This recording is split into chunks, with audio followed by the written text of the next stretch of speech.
Okay. Listen, I'm going to say it like my favorite YouTuber says it. Come on in, come on in.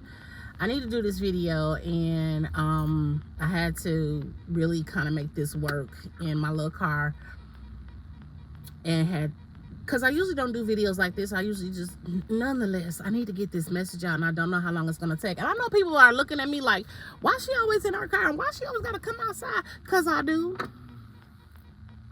But hear me out, friends.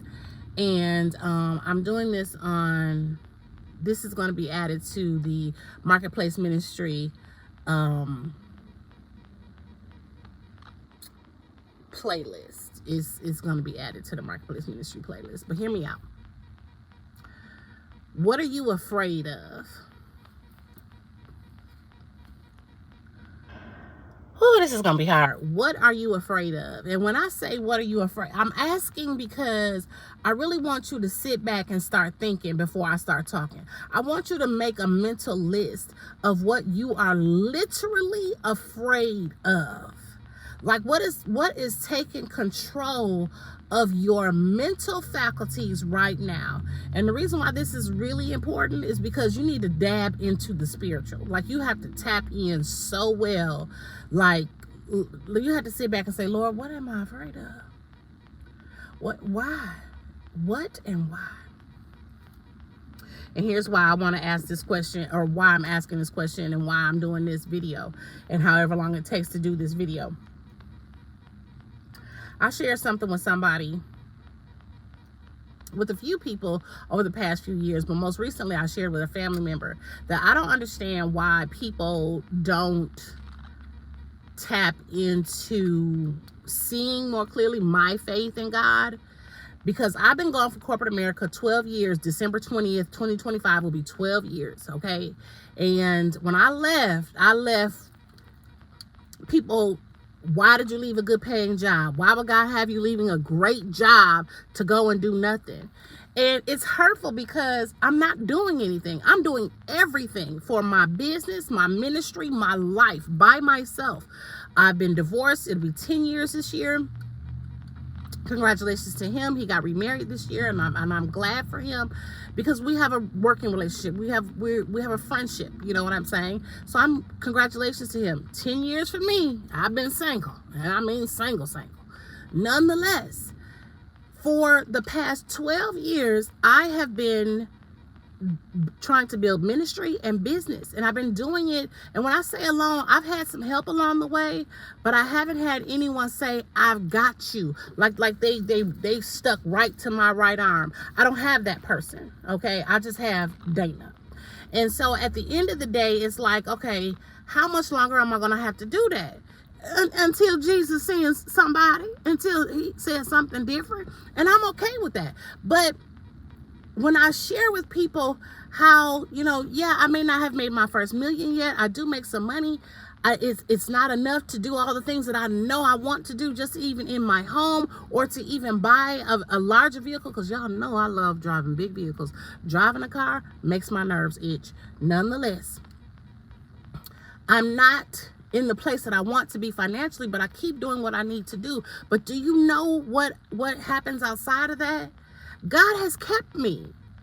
If I don't say anything to anybody, I say to them, God has kept me. When his word says that he will never leave you nor forsake you, and his have never been forgotten about, or he supplies all of your needs. Let me tell you something. I eat good. I do. Yeah. I love to eat.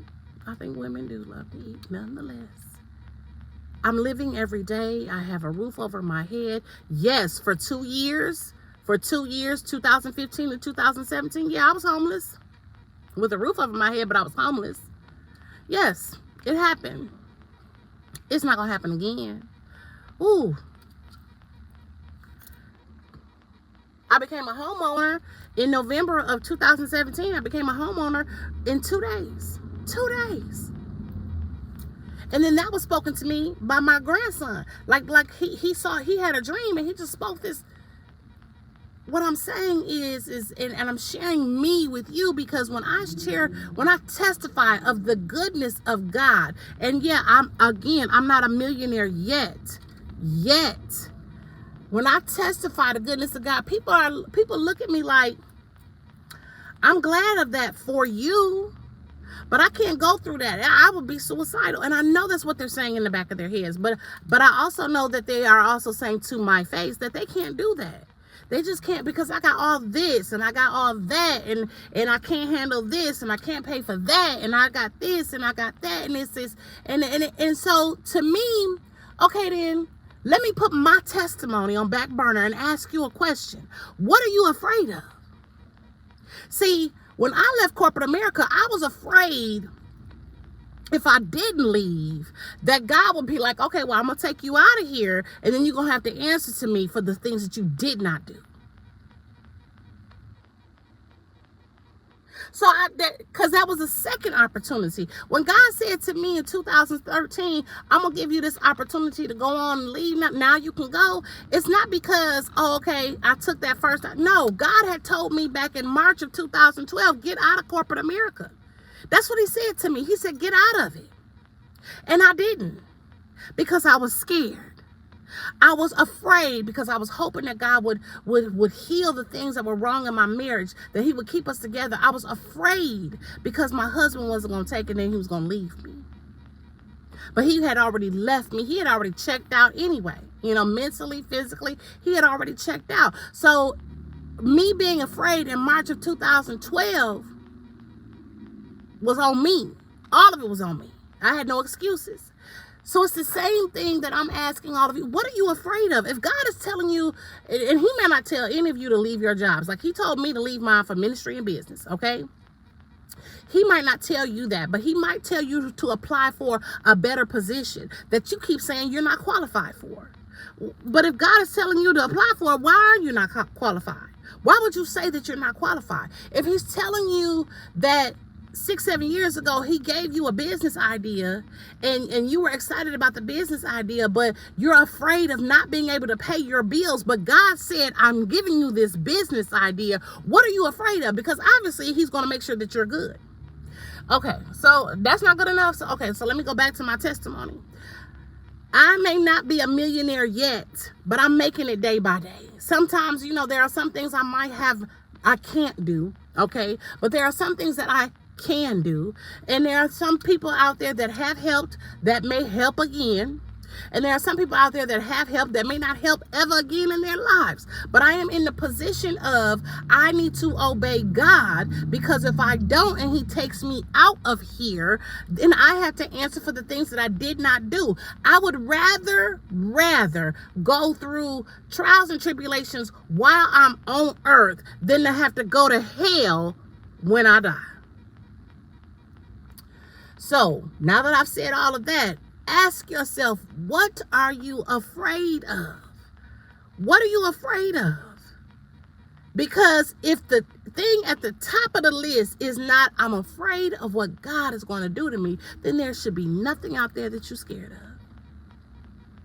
Because as long as you obey him, God got you. Now, it may not look like the life you're living right now, but why would you want to live half a life? Let me put my glasses back on so I can read the things that you can't see. I am more afraid of what God will do to me if I don't obey him than I am of the things that may not get paid on time. But then God might send somebody to pay the whole bill. God might send somebody to tell you about a program. You hear me out. Take the time to ask yourself, what are you afraid of? So that you can get out of wherever you are right now and into what God has for you. You know why? I am. And I'm going to stay there, no matter what it looks like to everybody else. God bless, and have a wonderful rest of your day.